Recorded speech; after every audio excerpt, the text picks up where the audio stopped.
भाई साहब प्रालो breaking news प्रालो ये शहर मड़ी वाली साइड में अयाद अली उलरे जे घर के ओचितो बाहि वकोड़ी वई।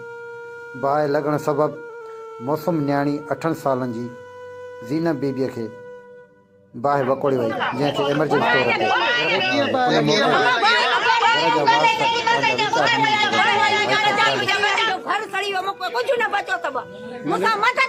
नंढड़ी छा नालो आहे? नंढड़ीअ जो नालो आहे ज़ैनब।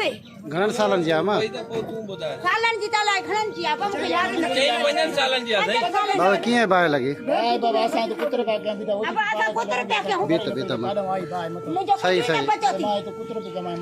अरे ख़ुदा लॻी मुंहिंजा मदद करे मुझे सड़ियो सोनो हुयो, पैसा 2 लख रुपया कैश हुया, उहो सड़िया सोनो हुयो, खाता ज़मीननि जा पनीर जो खातो नंढड़ी कंडीशन हाणे कीअं आहे ज़ैनब जी? खणी आहे कि मूंखे ख़बर न आहे त काथे आहे। खणी विया हेॾनि वारनि सां ई त नंढड़ी तमाम जेको आहे तो मां तू बांड नंढड़ी नंढड़ी जीअं था साईं सफ़ा ॾाढी। हा ॿुधायो कीअं मसइलो? साईं असांखे ख़बर न पई, असां कोन हासे बाहि ओचिती लॻी।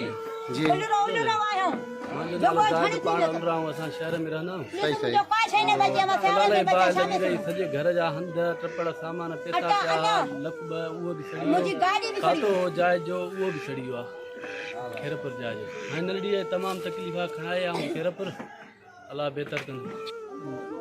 मां सम्झा त सही नथा सफ़ा बेहोश आहे। जी जी त नज़ीरा जी अस्पताल में असां लाथोसीं, पोइ अलाए छा सखर खणी विया।